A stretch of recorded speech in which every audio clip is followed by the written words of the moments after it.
Buenas tardes, somos alumnos de la carrera de Radiología, segundo año, Comisión A. Pertenecemos al Instituto Superior Dr. Ramón Carrillo. Nuestra cátedra se basa en psicología por la profesora Natalia Soto.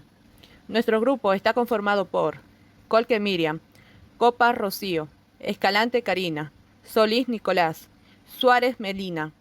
Seleccionamos el tema del conductismo según John Watson. Me presento entonces, mi nombre es Karina Escalante y le voy a hablar un poco lo que es el paradigma conductista para entrar un poco con respecto a qué era el conductismo para John Watson.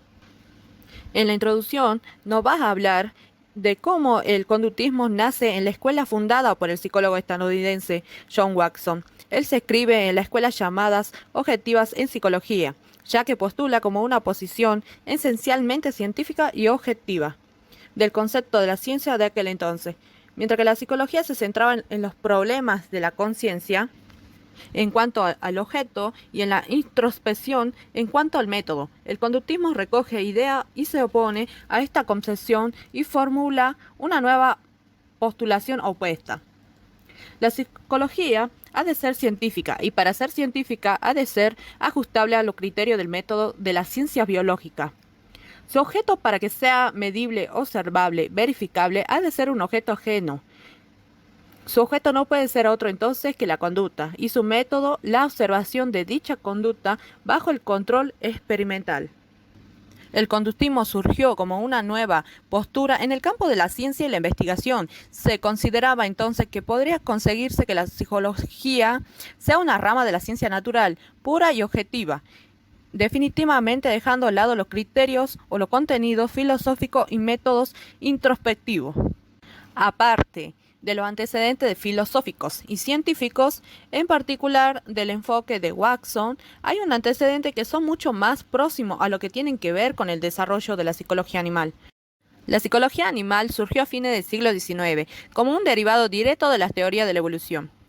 Es allí cuando aparece Darwin, quien había planteado una continuidad entre las especies vivas a partir de esta una idea de continuidad biológica. La psicología planteó la idea de la continuidad mental y de las especies, por lo que acentuó el interés por el estudio de la psicología animal y por los estudios comparados en cuanto a la diferencia y similitudes en el comportamiento animal y en el del humano. Watson toma los conceptos básicos de Ivan Pavón para poder explicar la conducta, el arco de reflejo y el condicionamiento. Este desarrollo no agota la totalidad de aporte teórico que existe dentro del conductismo, sino que sintetiza todo aquello que consideramos más representativo de este paradigma psicológico. Para conocer un poco más de quién era John Watson, le voy a hablar un poco sobre los datos biográficos. John Watson nace en 1878 y muere en 1958. Era un psicólogo estadounidense. Se trasladó a Chicago para poder estudiar filosofía, atraído por Darwin y el pragmatismo. Pero de pronto, él comenzó a interesarse por la psicología.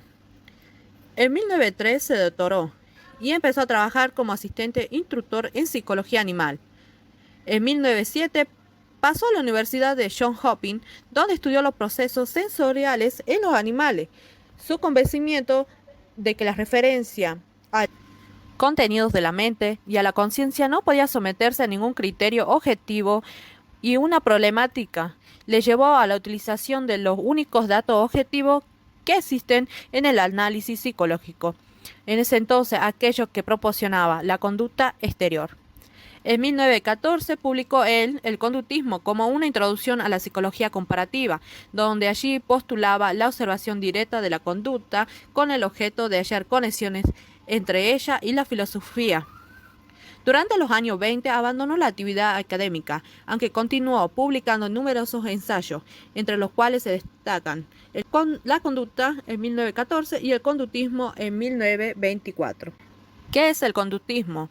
Es un sistema de psicología objetiva creado por él, por John Watson, que él mismo bautizó con el nombre del conductismo. Es sin duda la más influyente de las escuelas. La psicología conductista surge en reacción a la psicología introspeccionista y contra el concepto de la conciencia. El objeto de la psicología para el conductismo es la conducta humana. Él expresaba que la creencia de la conciencia se relacionaba con la concepción del mundo religioso y metafísico. Este conductismo se oponía a toda la psicología que se refiere a la conciencia. Desestima el concepto de la conciencia por considerarlo inútil e imperfecto. En 1912, los psicólogos no conformes con la psicología de Wundt deciden transformar la psicología en ciencia natural, formulando como objeto la conducta, que puede ser observada y descrita en razón del estímulo y respuesta. El método empleado será el de la ciencia natural, la experimentación u observación controlada. La psicología quería convertirse en ciencia, debía seguir el ejemplo de las ciencias tanto físicas y químicas. La definición del conductismo, según John Watson, era que la psicología, tal como ve el conductista, es una rama puramente objetiva y experimental de la ciencia natural. Su meta teórica es la predicción y control de la conducta. La introspección no contribuye a una parte esencial de los métodos, y el valor científico de los datos no depende de lo que se presten a una interpretación fácil en función de la conciencia. Parece haber llegado el momento de la psicología descarte toda referencia a la conciencia, de que no necesite ya engañarse al creer que el objeto de observación son los estados mentales. Sintéticamente, el conductismo de Watson postula que el objeto de estudio de la psicología es la conducta observable, que la conducta es la actividad del organismo en su conjunto. Toda conducta se compone de respuesta tanto objetivamente analizable y que una conducta humana compleja puede ser analizada en la unidad de la respuesta simple, con las iniciales E y R y condicionados y condicionados. La conducta se opone de movimientos musculares y secreciones glandulares. La última instancia de la conducta puede ser entendida como procesos físicos y químicos. Que existe un estricto determinado de la respuesta o de las conductas. Los procesos de la ciencia no pueden ser estudiados científicamente, que tanto las funciones fisiológicas como el comportamiento son actividades de estructuras físicas, que la introspección puede ser un método objetivo que carece de valor de validez científica. Bueno, yo voy a hablar de cómo estudiar la conducta humana. Según Watson, mediante la observación bajo el control experimental, el observador puede precisar qué situación ha causado una reacción, permitiendo controlar la reacción modificando el estímulo. El método experimental se caracteriza por definir operacionalmente la variable. Las variables no observables se admiten dentro del campo de estudio, de allí que el objeto material del conductismo se limite al estudio de la conducta observable. Watson, pretendiendo estudiar cómo el animal se adapta a su medio y que dada una respuesta se pueda predecir el estímulo y dado un estímulo la respuesta. Esto posibilitaría controlar la conducta y aplicar la psicología a los problemas prácticos de la vida. También opinaba que los métodos de esta nueva psicología deberían ser los de la psicología animal, la manipulación, o sea, estímulos, y la determinación de sus efectos sobre la conducta, o sea, respuestas. Soy la alumna Colke Miriam y voy a hablar sobre el paradigma estímulo-respuesta según Watson y el aprendizaje de los hábitos. Watson tomará como unidad de análisis el paradigma estímulo-respuesta, en donde se entiende por estímulo a cualquier factor externo o cambio en la condición fisiológica del animal y por respuesta a la reacción o conducta frente a tal estímulo.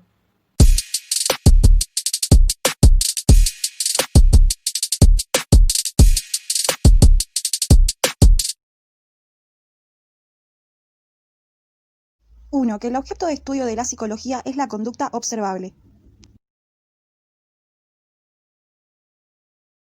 2. Que la conducta es la actividad del organismo en su conjunto.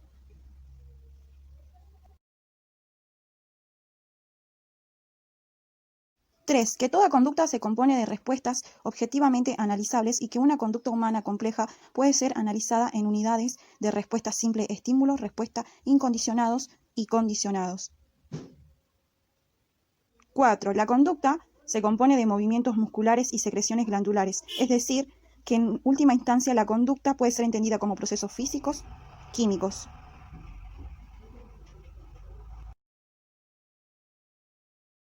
5. Existe un estricto determinismo de las respuestas o las conductas. A todo estímulo le sigue una respuesta, y toda respuesta responde a un estímulo, de modo tal que pueden establecerse relaciones casuales, casi mecánicas, entre estímulo y respuesta. 6. Los procesos de conciencia no pueden ser estudiados científicamente.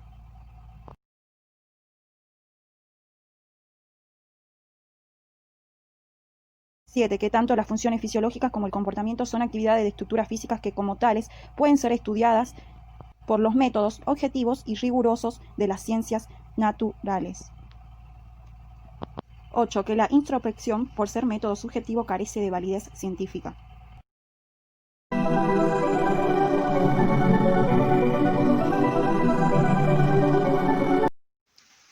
Deriva de un cambio de conducta, es un proceso interno. Los hábitos manuales incluyen habilidades tan específicas como escribir, pintar o conducir un automóvil, y modos tan generalizados de conducta como la de ser puntual, ordenado y perseverante. Los hábitos manuales se constituyen sobre la base de movimientos casuales del tronco, los brazos, las piernas, las manos y los dedos. Watson creía que el proceso de aprendizaje motriz podía reducirse al mecanismo de la respuesta condicional. Los hábitos manuales se distinguen de los hábitos viscerales o actividades emocionales y de los hábitos laríngeos, llamados comúnmente pensamiento para su correcta interpretación y el desbaratamiento de la llamada vida mental. Watson habla del hábito del lenguaje que cuando se lo ejerce, implícitamente lo llamamos pensar. Los hábitos laríngeos se forman a partir de una vocalización casual no aprendida, exactamente de la misma manera como se forman los hábitos manuales.